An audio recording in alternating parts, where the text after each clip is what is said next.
चढ़ जाए। अंध लखो बदरो सुनै, जो काल कृपा कराए। कहाँ बुद्ध प्रभ तुच्छ हमारी, बरन सकै महिमा जो तिहारी। हम ना सकत कर सिफत तुम्हारी, आप लिहो तुम कथा सुधारी। पिता जन्म जिम पूत न पावै, कहाँ तवन का भेद बतावै। कहाँ लग ए कीट बखानै, महिमा तोर तुही प्रभ जानै। सतनाम श्री वाहिगुरु साहिब जी। गुजरी महला चौथा। गोविंद गोविंद प्रीतम मन प्रीतम, मिल सत संगत शब्द मन मोहै।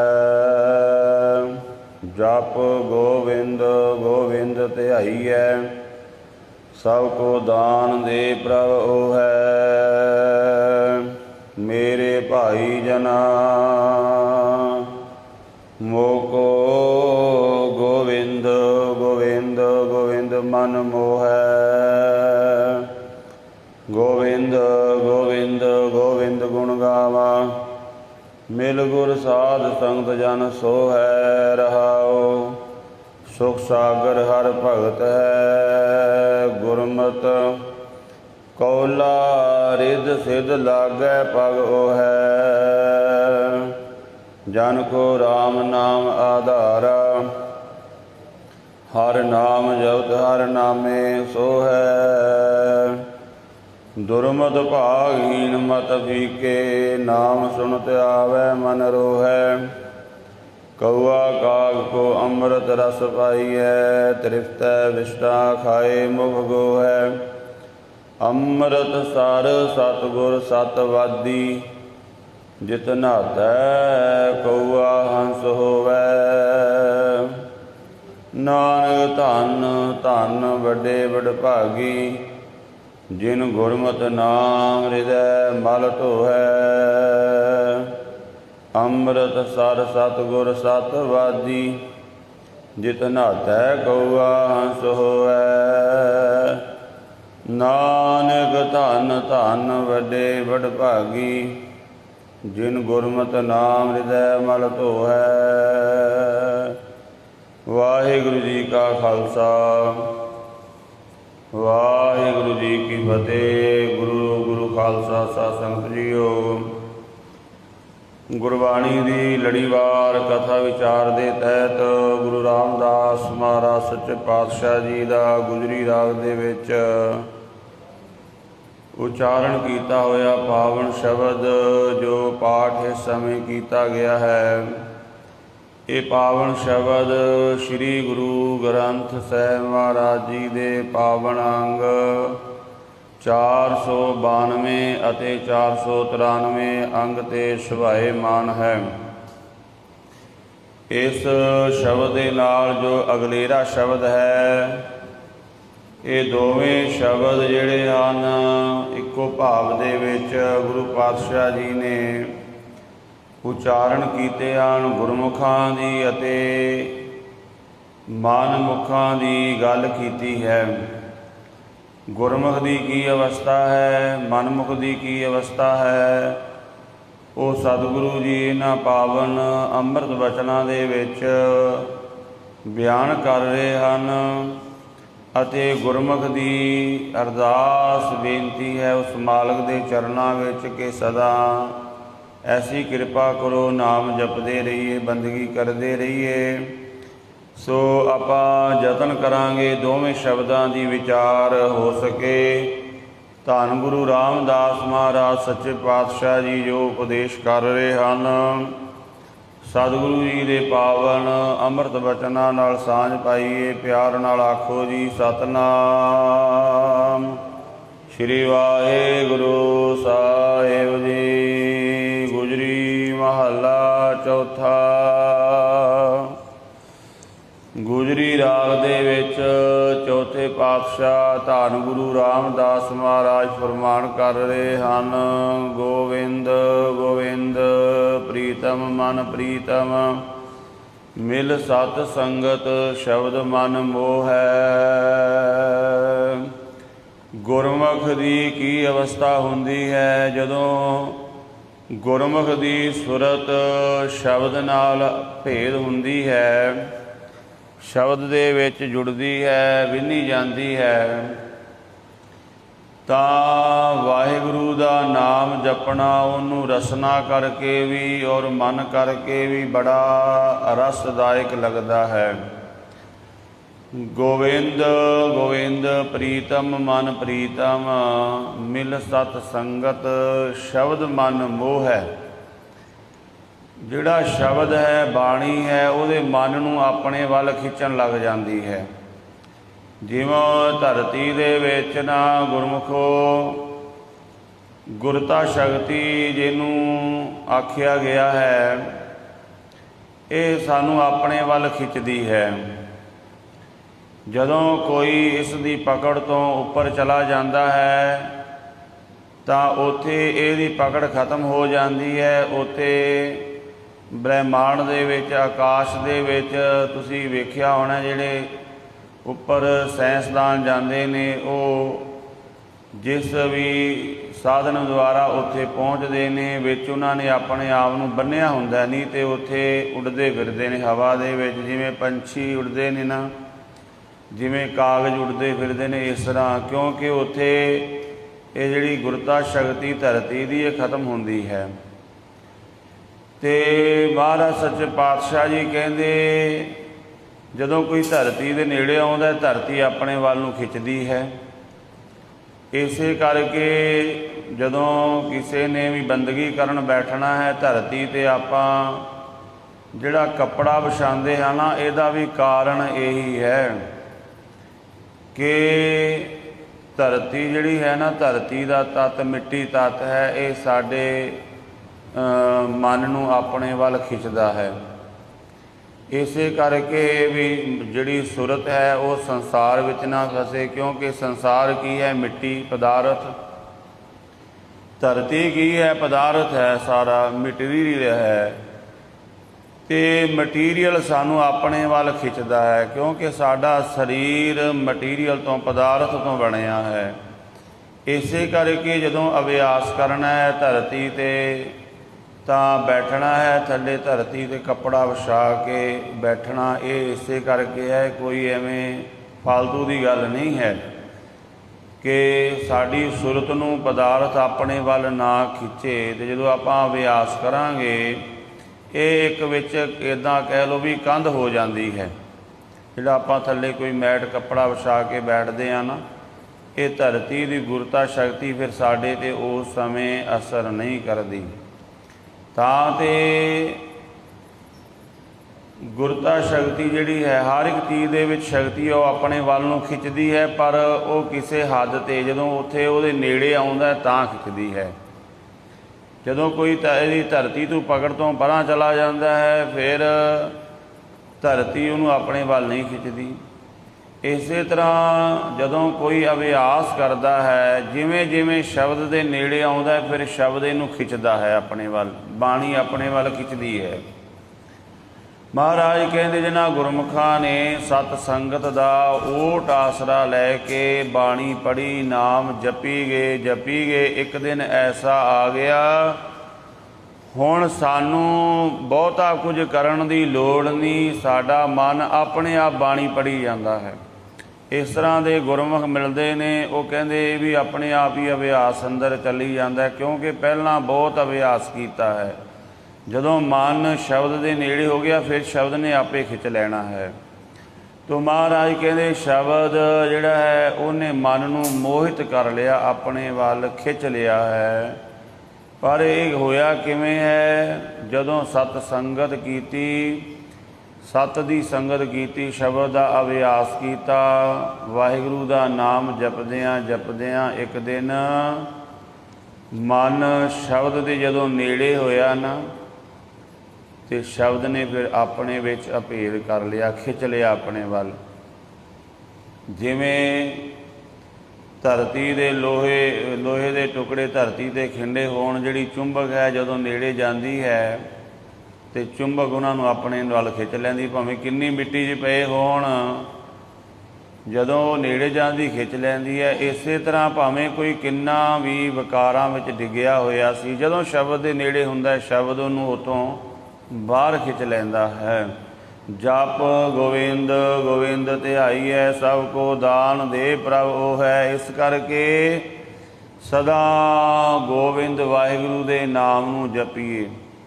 ਗੋ ਨਾਮ ਧਰਤੀ ਦਾ ਹੈ, ਵਿੰਦ ਨਾਮ ਹੈ ਸਹਾਰਾ, ਪ੍ਰਕਾਸ਼ ਦੇਣ ਵਾਲਾ। ਸਾਰਿਆਂ ਦੇ ਵਿੱਚ ਜੋ ਵਾਹਿਗੁਰੂ ਪਰਮਾਤਮਾ ਦੀ ਜੋਤ ਹੈ ਉਹਨੂੰ ਤਾਂ ਗੋਬਿੰਦ ਆਖਿਆ। ਗੋਬਿੰਦ ਸ਼ਬਦ ਦੇ ਬਹੁਤ ਅਰਥ ਹਨ। ਵਿੰਦ ਨਾਮ ਪ੍ਰਕਾਸ਼ ਦਾ ਵੀ ਹੈ, ਸਹਾਰੇ ਦਾ ਵੀ ਹੈ, ਵਿੰਦ ਨਾਮ ਜਾਣਨ ਦਾ ਵੀ ਹੈ।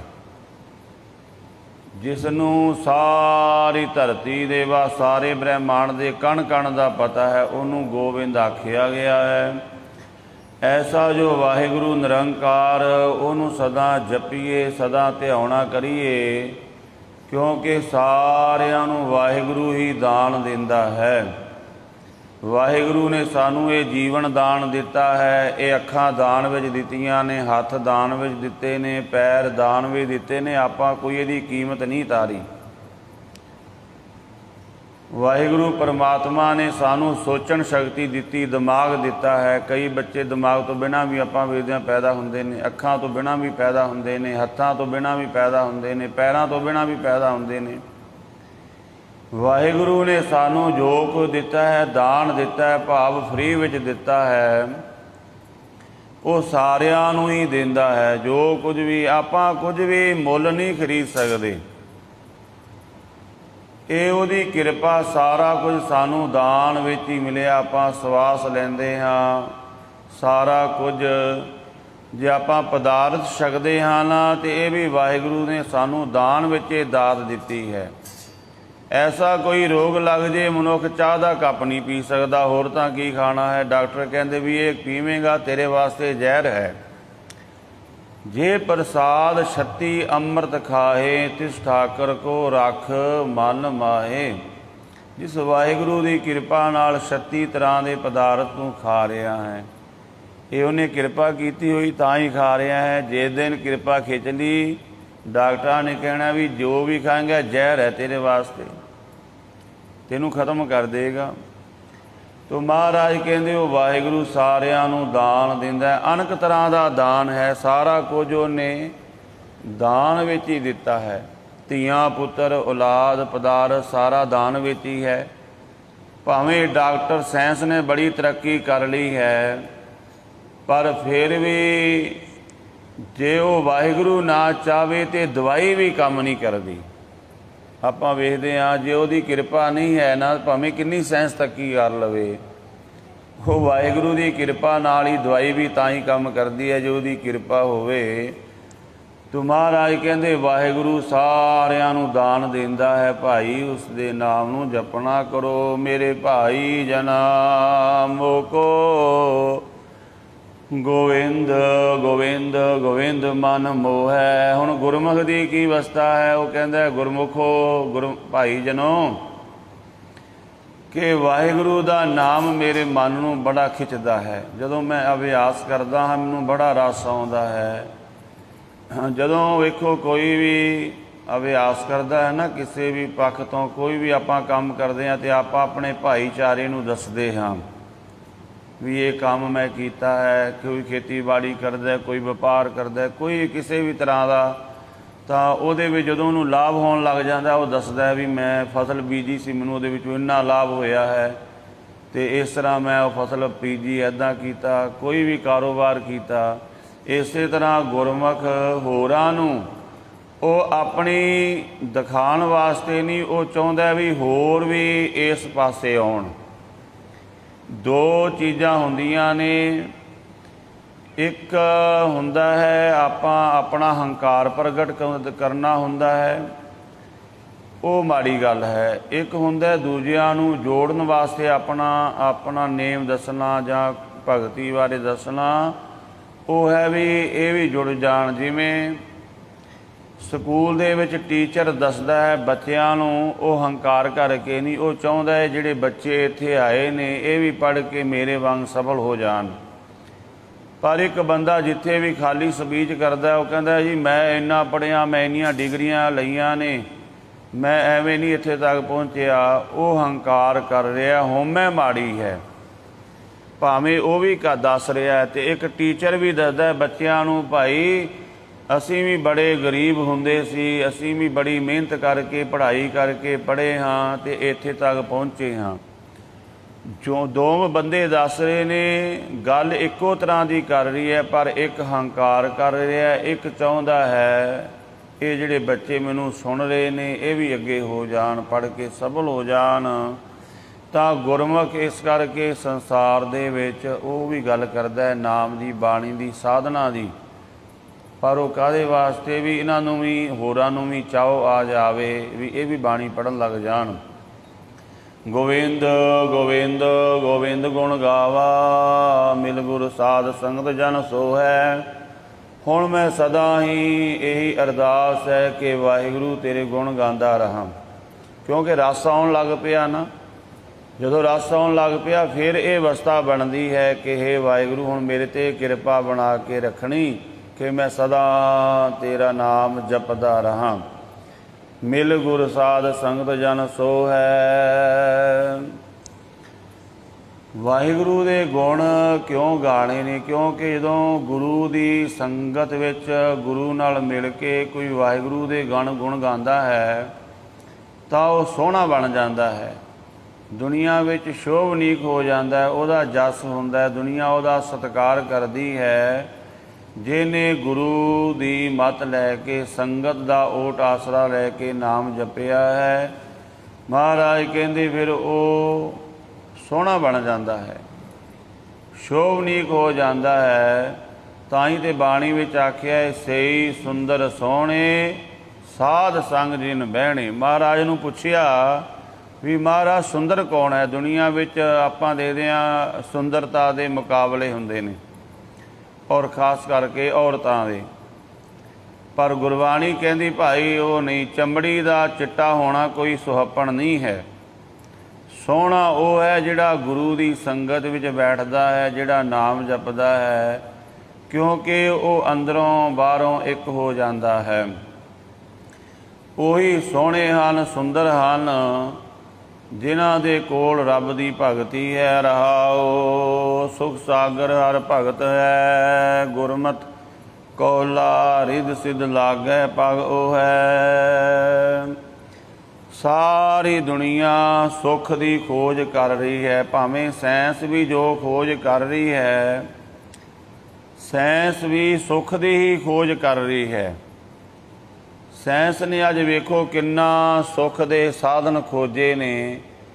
ਜੋ ਮਨੁੱਖ ਮਹੀਨਿਆਂ ਵਿੱਚ ਸਫ਼ਰ ਤੈਅ ਕਰਦਾ ਸੀ ਉਹ ਹੁਣ ਕੁਝ ਘੰਟਿਆਂ ਦੇ ਵਿੱਚ ਮਨੁੱਖ ਕਿੱਥੇ ਦੀ ਕਿੱਥੇ ਪਹੁੰਚ ਜਾਂਦਾ ਹੈ। ਸੁੱਖ ਬਣ ਗਿਆ। ਜੋ ਮਨੁੱਖ ਗੱਡਿਆਂ 'ਤੇ ਜਾਂਦਾ ਸੀ, ਪੈਦਲ ਜਾਂਦਾ ਸੀ, ਹਨੇਰੇ ਵਿੱਚ ਜਾਂਦਾ ਸੀ, ਰਾਤ ਨੂੰ ਕੋਈ ਕੰਮ ਪੈ ਜਾਣਾ ਰਾਤ ਨੂੰ, ਹੁਣ ਸਾਰੇ ਪਾਸੇ ਚਾਨਣ ਹੀ ਚਾਨਣ। ਰਾਤ ਨੂੰ ਵੀ ਸੜਕਾਂ 'ਤੇ ਵੀ ਸਟਰੀਟ ਲਾਈਟਾਂ ਲੱਗੀਆਂ ਹੋਈਆਂ ਨੇ, ਕੋਈ ਹਨੇਰਾ ਨਹੀਂ, ਕੋਈ ਕਿਸੇ ਤਰ੍ਹਾਂ ਦਾ ਡਰ ਭੈ ਨਹੀਂ। ਸੁੱਖ ਦੀ ਹੀ ਖੋਜ ਕਰ ਰਹੇ ਨੇ, ਪਰ ਮਹਾਰਾਜ ਕਹਿੰਦੇ ਪਦਾਰਥ ਦੀ ਜਿੰਨੀ ਮਰਜ਼ੀ ਖੋਜ ਕਰ ਲਓ, ਪਦਾਰਥ ਦੀ ਖੋਜ ਕਰਨੀ ਮਾੜੀ ਨਹੀਂ ਹੈ, ਪਰ ਜੇ ਤੁਸੀਂ ਸੋਚੋ ਪਦਾਰਥ ਵਿੱਚੋਂ ਸੁੱਖ ਮਿਲ ਜਾਵੇਗਾ ਤੇ ਇਹ ਤੁਹਾਡਾ ਭੁਲੇਖਾ ਹੈ। ਸੁੱਖ ਮਿਲੇਗਾ ਵਾਹਿਗੁਰੂ ਦੀ ਭਗਤੀ ਵਿੱਚੋਂ। ਬਸ ਪਦਾਰਥ ਦੀ ਖੋਜ ਕਰੋ, ਮਾੜੀ ਗੱਲ ਨਹੀਂ, ਜੋ ਮਰਜ਼ੀ ਖੋਜੀ ਜਾਓ, ਪਰ ਪਦਾਰਥ ਵਿੱਚੋਂ ਸੁੱਖ ਨਹੀਂ। ਨੌਵੇਂ ਪਾਤਸ਼ਾਹ ਕਹਿੰਦੇ ਸੁੱਖ ਕੇ ਬਹੁ ਸਾਧਨ ਕੀਏ, ਬੜੇ ਸਾਧਨ ਕਰ ਲਏ ਸੁੱਖ ਦੇ। ਮਨੁੱਖ ਨੇ ਜਿਸ ਘਰ ਵਿੱਚ ਰਹਿੰਦਾ ਹੈ ਏਸੀ ਲੱਗੇ ਨੇ, ਹੀਟਰ ਲੱਗੇ ਨੇ, ਗਰਮੀ ਵਿੱਚ ਸਰਦ ਠੰਡੇ ਹੋ ਜਾਂਦੇ ਨੇ, ਸਰਦੀ ਵਿੱਚ ਉਹ ਕਮਰੇ ਗਰਮ ਕਰ ਲਏ ਜਾਂਦੇ ਨੇ, ਗੱਡੀਆਂ ਤੱਕ ਮਨੁੱਖ ਨੇ ਉਸ ਤਰ੍ਹਾਂ ਦੇ ਸਾਧਨ ਬਣਾ ਲਏ, ਪਰ ਫਿਰ ਵੀ ਮਨੁੱਖ ਦੁਖੀ ਹੈ। ਸੁੱਖ ਕੇ ਬਹੁ ਸਾਧਨ ਕੀਏ, ਦੁੱਖ ਕੋ ਕੀਓ ਨਾ ਕੋਏ। ਅਸਲ ਵਿੱਚ ਸਾਡਾ ਦੁਖੀ ਮਨ ਹੈ, ਮਨ ਦੇ ਦੁੱਖ ਦੀ ਨਿਵਰਤੀ ਵਾਸਤੇ ਕੋਈ ਸਾਧਨ ਨਹੀਂ ਕੀਤਾ। ਮਨ ਕਿਵੇਂ ਸੁਖੀ ਹੋਏਗਾ? ਭਗਤੀ ਨਾਲ। ਤੇ ਮਹਾਰਾਜ ਕਹਿੰਦੇ ਸੁਖ ਸਾਗਰ ਹਰ ਭਗਤ ਹੈ। ਸੁਖਾਂ ਦਾ ਸਾਗਰ ਵਾਹਿਗੁਰੂ ਦੀ ਭਗਤੀ ਹੈ। ਵਾਹਿਗੁਰੂ ਦੀ ਭਗਤੀ ਕਰਨੀ ਬਹੁਤ ਲਾਜ਼ਮੀ ਹੈ। ਗੁਰੂ ਦੀ ਮੱਤ ਲੈ ਕੇ ਵਾਹਿਗੁਰੂ ਦੀ ਭਗਤੀ ਕਰੋ। ਕੌਲਾ ਰਿੱਧ ਸਿੱਧ ਲਾਗੈ ਪਗ ਉਹ ਹੈ। ਜਿਹੜੀ ਲక్ష్ਮੀ ਰਿੱਧੀਆਂ ਸਿੱਧੀਆਂ ਇਹ ਤੁਹਾਡੇ ਚਰਨਾਂ ਵਿੱਚ ਆ ਕੇ ਪੈ ਜਾਣਗੀਆਂ। ਦੁਨੀਆ ਦੇ ਪਦਾਰਥ ਆ ਜਾਣਗੇ ਜਦੋਂ ਭਗਤੀ ਕਰੋਗੇ, ਨਾਮ ਜਪੋਗੇ। ਜਨ ਕੋ ਰਾਮ ਨਾਮ ਆਧਾਰਾ, ਹਰ ਨਾਮ ਜੋ ਜਪਤ ਹਰ ਨਾਮੇ ਸੋ ਹੈ। ਜਿਹੜੇ ਗੁਰਮੁਖ ਨੇ ਉਹਨਾਂ ਨੂੰ ਕੇਵਲ ਨਾਮ ਦਾ ਹੀ ਆਸਰਾ ਹੁੰਦਾ, ਉਹ ਕਿਸੇ ਹੋਰ ਦਾ ਓਟ ਆਸਰਾ ਨਹੀਂ ਲੈਂਦੇ। ਤੇ ਮਹਾਰਾਜ ਕਹਿੰਦੇ ਹਰ ਨਾਮ ਜਪਤ ਹਰ ਨਾਮੇ ਸੋ ਹੈ। ਉਹ ਵਾਹਿਗੁਰੂ ਦਾ ਨਾਮ ਹੀ ਜਪਦੇ ਨੇ ਤੇ ਨਾਮ ਜਪ ਕੇ ਸੋਹਣੇ ਹੋ ਜਾਂਦੇ ਨੇ, ਸ਼ੋਭਨੀਕ ਹੋ ਜਾਂਦੇ ਨੇ। ਦੁਰਮਤ ਭਾਗਹੀਨ ਮਤ ਫੀਕੇ, ਨਾਮ ਸੁਣਤ ਆਵੈ ਮਨ ਰੋਹੈ। ਹੁਣ ਜਿਹੜੇ ਮਨਮੁਖ ਨੇ ਉਹਨਾਂ ਦੀ ਕੀ ਨਿਸ਼ਾਨੀ ਹੈ? ਦੁਰਮਤ। ਉਹਨਾਂ ਨੇ ਮਾੜੀ ਮੱਤ ਧਾਰਨ ਕੀਤੀ ਹੁੰਦੀ ਹੈ। ਉਹ ਭਾਗਾਂ ਤੋਂ ਹੀਣੇ ਨੇ। ਉਹ ਜਦੋਂ ਨਾਮ ਬਾਣੀ ਸੁਣਦੇ ਨੇ ਉਹਨਾਂ ਨੂੰ ਕ੍ਰੋਧ ਆਉਂਦਾ ਹੈ। ਆਪਾਂ ਵੇਖਦੇ ਹਾਂ ਕਈ ਇਸ ਤਰ੍ਹਾਂ ਦੇ ਵੀ ਪ੍ਰਚਾਰਕ, ਉਹ ਕਹਿੰਦੇ ਵੀ ਆਪਣੇ ਜੀਵਨ ਨੂੰ ਚੰਗਾ ਰੱਖਣਾ, ਚੰਗੇ ਕਰਮ ਕਰਨੇ ਹੀ ਭਗਤੀ ਹੈ। ਪਰ ਇਹ ਸਭ ਉਹ ਜਿਹੜਾ ਹੈ ਮਾੜੀ ਮੱਤ ਦੀ ਨਿਸ਼ਾਨੀ ਹੈ। ਜਿਹੜਾ ਇਸ ਤਰ੍ਹਾਂ ਦੀ ਗੱਲ ਕਰਦਾ ਹੈ ਵੀ ਆਪਣੇ ਜੀਵਨ ਨੂੰ ਚੰਗਾ ਰੱਖਣਾ, ਚੰਗੇ ਕੰਮ ਕਰਨੇ ਹੀ ਭਗਤੀ ਨੇ। ਪਰ ਚੰਗੇ ਕਰਮ ਆਪਣੀ ਥਾਂ 'ਤੇ ਨੇ, ਭਗਤੀ ਆਪਣੇ ਥਾਂ 'ਤੇ ਹੈ। ਚੰਗੇ ਕਰਮ ਮਹਾਰਾਜ ਨੇ ਬਾਣੀ ਵਿੱਚ ਕਿਹਾ ਕਰੋ, ਪਰ ਭਗਤੀ ਤੋਂ ਬਿਨਾਂ ਛੁਟਕਾਰਾ ਨਹੀਂ ਹੋਵੇਗਾ। ਕੋਈ ਮਨੁੱਖ ਕਿੰਨੇ ਵੀ ਚੰਗੇ ਕਰਮ ਕਰੀ ਜਾਵੇ, ਮਹਾਰਾਜ ਕਹਿੰਦੇ ਕਿੰਨੇ ਵੀ ਚੰਗੇ ਕਰਮ ਕਰ ਲਵੇ, ਪਰ ਜੇਕਰ ਉਹ ਭਗਤੀ ਨਹੀਂ ਕਰਦਾ ਤੇ ਮਹਾਰਾਜ ਕਹਿੰਦੇ ਫਿਰ ਵੀ ਉਹ ਖੁਆਰ ਹੋਵੇਗਾ। ਇਸ ਤਰ੍ਹਾਂ ਜਿਵੇਂ ਪੱਥਰ ਪਿਆ ਹੈ ਨਾ, ਪੱਥਰ, ਉਹ ਪੱਥਰ ਕੋਈ ਗਤੀ ਨਹੀਂ ਕਰਦਾ, ਪਰ ਉਹ ਪੱਥਰ ਪੱਥਰ ਹੀ ਰਹਿ ਜਾਂਦਾ ਹੈ। ਇਸੇ ਤਰ੍ਹਾਂ ਜਿਹੜਾ ਮਨੁੱਖ ਕਹਿੰਦੇ ਨਾ ਕਿਸੇ ਨਾਲ ਕੋਈ ਗੱਲ ਕਰਨੀ, ਜਿਹੜੇ ਮੋਨੀ ਹੋ ਗਏ, ਜਿਵੇਂ ਜਪਜੀ ਸਾਹਿਬ ਦੇ ਵਿੱਚ ਮਹਾਰਾਜ ਨੇ ਆਖਿਆ ਹੈ ਕਿ ਤੁਸੀਂ ਬਾਹਰਲੀ ਕਿਰਿਆ ਨੂੰ ਰੋਕ ਲੋਗੇ ਪਰ ਤੁਹਾਡਾ ਅੰਦਰੋਂ ਮਨ ਤਾਂ ਰੁਕਿਆ ਨਹੀਂ ਹੈ। ਬਾਹਰੋਂ ਤੁਸੀਂ ਚੁੱਪ ਧਾਰਨ ਕਰ ਲੋਗੇ, ਬਾਹਰੋਂ ਪਦਾਰਥਾਂ ਨੂੰ ਛੱਡ ਦੇਵੋਗੇ, ਖਾਣਾ ਪੀਣਾ ਛੱਡ ਦੇਵੋਗੇ, ਪਰ ਅੰਦਰ ਤਾਂ ਮਨ ਵਿਕਾਰਾਂ ਨਾਲ ਭਰਿਆ ਹੋਇਆ ਹੈ। ਬਾਹਰਲੀ ਕਿਰਿਆ ਦੇ ਨਾਲ ਕੋਈ ਮਨ ਦੀ ਸ਼ੁੱਧਤਾ ਨਹੀਂ ਹੁੰਦੀ। ਹਾਂ, ਬਾਹਰਲੇ ਕਰਮ ਚੰਗੇ ਕਰਨੇ ਜ਼ਰੂਰ ਨੇ, ਪਰ ਭਗਤੀ ਵੀ ਕਰਨੀ ਹੈ।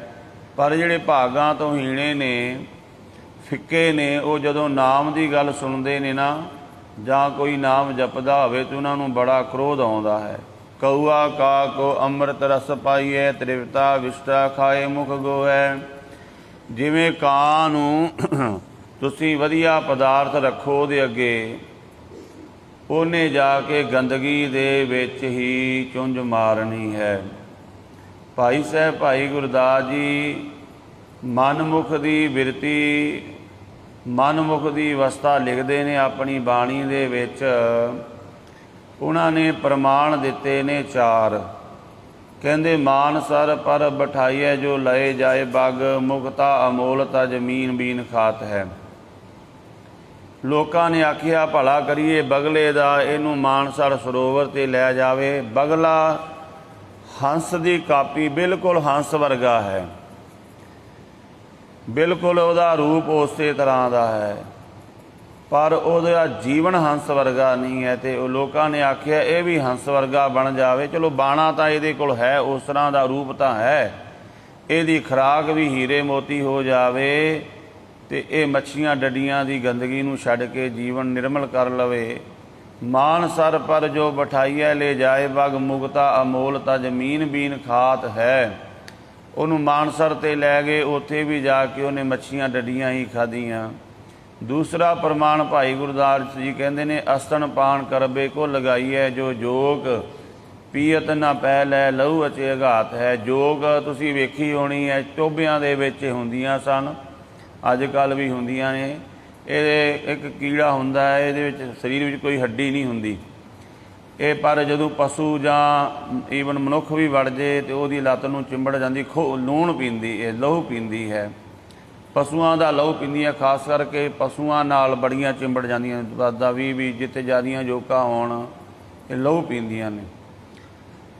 ਤੇ ਸਿਆਣਿਆਂ ਨੇ ਆਖਿਆ ਨੇ ਲਹੂ ਨੂੰ ਇਹ ਜਿਹੜੀ ਜੋਕ ਇਹਦਾ ਭਲਾ ਕਰਦੀ ਏ। ਅਸਤਨ ਪਾਨ ਕਰਵੇ ਕੋ ਮੈਸ ਦੇ ਲੇਵੇ ਕੋਲ ਉਹਦੇ ਥਣਾ ਨਾਲ ਉਹਨੂੰ ਲਾਤਾ ਵੀ ਤੂੰ ਇੱਥੋਂ ਦੁੱਧ ਪੀ ਲੈ।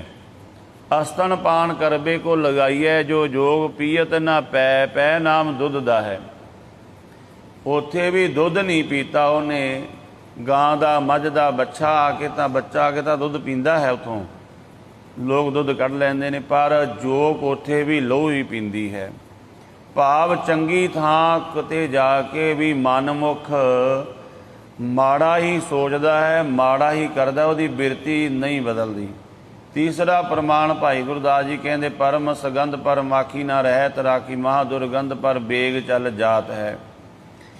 ਮੱਖੀ ਨੂੰ ਤੁਸੀਂ ਕਿੰਨਾ ਵੀ ਕਹੋ ਵੀ ਤੂੰ ਇੱਥੇ ਸੋਹਣੇ ਥਾਂ 'ਤੇ ਰਹਿ, ਸੋਹਣੇ ਕਮਰੇ ਵਿੱਚ ਰਹਿ, ਪਰ ਉਹਨੇ ਉੱਥੋਂ ਉੱਡ ਕੇ ਜਾ ਕੇ ਜਿੱਥੇ ਗੰਦਗੀ ਹੋਵੇ ਨਾ ਉੱਥੇ ਜਾ ਕੇ ਬੈਠਣਾ ਹੀ ਬੈਠਣਾ ਹੈ, ਉਹ ਆਪਣਾ ਸੁਭਾਅ ਨਹੀਂ ਬਦਲਦੀ। ਇਸੇ ਤਰ੍ਹਾਂ ਭਾਈ ਗੁਰਦਾਸ ਜੀ ਲਿਖਦੇ ਨੇ ਜੈਸੇ ਗੱਜ ਮੱਜਣ ਕੇ ਡਾਰਤ ਹੈ ਸਾਰ ਸਿਰ ਸੰਤਨ ਕੇ ਦੋਖੀ ਸਤ ਸੰਗ ਨਾ ਸੁਹਾਤ ਹੈ। ਜਿਵੇਂ ਹਾਥੀ ਇਸ਼ਨਾਨ ਵੀ ਕਰਦਾ ਹੈ, ਹਾਥੀ ਇੱਕ ਐਸਾ ਹੈ ਇਸ਼ਨਾਨ ਕਰਨ ਤੋਂ ਬਾਅਦ ਫਿਰ ਆਪਣੇ ਪਿੰਡੇ 'ਤੇ ਸੁੰਡ ਨਾਲ ਚੁੱਕ ਕੇ ਨਾ ਮਿੱਟੀ ਪਾਉਂਦਾ ਹੈ। ਸਾਰੇ 84 ਲੱਖ ਜੂਨੀਆਂ ਵਿੱਚੋਂ ਹਾਥੀ ਇੱਕ ਐਸਾ ਜੀਵ ਹੈ, ਉਹਨੇ ਇਸ਼ਨਾਨ ਕਰਨ ਤੋਂ ਬਾਅਦ ਆਪਣੇ ਪਿੰਡੇ 'ਤੇ ਫਿਰ ਮਿੱਟੀ ਪਾਉਂਦਾ ਹੈ। ਮਨਮੁਖ ਇਸੇ ਤਰ੍ਹਾਂ ਦਾ, ਉਹਨੇ ਬਾਣੀ ਵੀ ਪੜ੍ਹਨੀ ਹੈ, ਸੰਗਤ ਵਿੱਚ ਵੀ ਗਿਆ, ਮੁੜ ਕੇ ਉਹਨੇ ਮਾੜੇ ਕੰਮ ਵੀ ਕਰੀ ਜਾਣੇ ਨੇ, ਨਿੰਦਿਆ ਚੁਗਲੀ ਵੀ ਕਰੀ ਜਾਣੀ ਹੈ। ਉਹਨੇ ਆਪਣਾ ਸੁਭਾਅ ਨਹੀਂ ਤਿਆਗਣਾ। ਜਿਵੇਂ ਜੈਸੇ ਗੱਜ ਮੱਜਣ ਕੇ ਡਾਰਤ ਹੈ ਸਾਰ ਸਿਰ ਸੰਤਨ ਕੇ ਦੋਖੀ ਸਤ ਸੰਗ ਨਾ ਸੁਹਾਤ ਹੈ। ਧੰਨ ਗੁਰੂ ਰਾਮਦਾਸ ਮਹਾਰਾਜ ਕਹਿੰਦੇ ਕਾਂ ਦੀ ਇਹੀ ਬਿਰਤੀ ਹੈ, ਕਊਆ ਕਾਗ ਕੋ ਅੰਮ੍ਰਿਤ ਰਸ ਪਾਈ ਹੈ।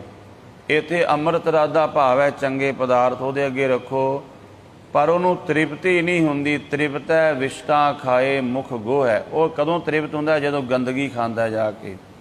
ਅੰਮ੍ਰਿਤ ਸਰ ਸਤਿਗੁਰ ਸਤਵਾਦੀ ਜਿਤ ਨਹਾਤੈ ਕਊਆ ਹੰਸ ਹੋਐ। ਸਤਿਗੁਰੂ ਨੇ ਉਹ ਚੀਜ਼ ਬਾਹਰ ਪ੍ਰਗਟ ਕਰ ਦਿੱਤੀ ਕਿ ਜਿਵੇਂ ਅੰਮ੍ਰਿਤਸਰ ਹੈ ਨਾ, ਹਰਿਮੰਦਰ ਸਾਹਿਬ ਜਿਹੜਾ ਸਰੋਵਰ ਹੈ, ਬਿਲਕੁਲ ਜਦੋਂ ਕੋਈ ਉੱਥੇ ਚੰਗੀ ਭਾਵਨਾ ਨਾਲ ਜਾ ਕੇ ਇਸ਼ਨਾਨ ਕਰਦਾ, ਉਹ ਕਿੰਨਾ ਵੀ ਪਾਪਾਂ ਨਾਲ ਭਰਿਆ ਹੋਵੇ ਉਹਦਾ ਜੀਵਨ ਬਦਲ ਜਾਂਦਾ ਹੈ। ਬਹੁਤ ਸਾਰੀਆਂ ਰਹਿਮਤਾਂ ਉੱਥੇ ਵਰਤੀਆਂ ਨੇ, ਅੱਜ ਵੀ ਵਰਤ ਰਹੀਆਂ ਨੇ। ਇਸੇ ਤਰ੍ਹਾਂ ਜਦੋਂ ਕੋਈ ਬਾਣੀ ਵਿੱਚ ਇਸ਼ਨਾਨ ਕਰਦਾ, ਬਾਣੀ ਨਾਲ ਸੁਰਤ ਨੂੰ ਜੋੜਦਾ ਹੈ, ਕਿਉਂਕਿ ਸਤਿਗੁਰੂ ਅੰਮ੍ਰਿਤ ਦਾ ਸਰੋਵਰ ਹੈ।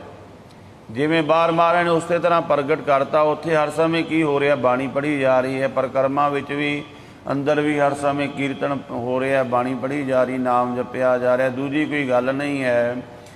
ਤਾਂ ਸਤਿਗੁਰੂ ਗੁਰੂ ਰਾਮਦਾਸ ਮਹਾਰਾਜ ਜੀ ਕਹਿੰਦੇ ਇਸ ਗੁਰੂ ਦਾ ਸਰੂਪ, ਗੁਰੂ ਦੀ ਬਾਣੀ ਐਸੀ ਹੈ ਜਿਹੜਾ ਵੀ ਕੋਈ ਭਾਵਨਾ ਨਾਲ ਆਵੇਗਾ, ਭਾਵੇਂ ਉਹਦਾ ਜੀਵਨ ਕਾਂ ਵਰਗਾ ਹੈ, ਪਰ ਜੇਕਰ ਉਹ ਜੁੜ ਜਾਵੇ ਤੇ ਹੰਸ ਹੋ ਜਾਵੇਗਾ। ਆਪਣਾ ਆਪ ਬਿਰਤੀ ਤਿਆਗ ਦੇਵੇ, ਹੰਸ ਬਣ ਜਾਵੇਗਾ। ਨਾਨਕ ਧੰਨ ਧੰਨ ਵੱਡੇ ਵਡਭਾਗੀ ਜਿਨ ਗੁਰਮਤਿ ਨਾਮ ਹਿਰਦੈ ਮਲ ਧੋਹੈ।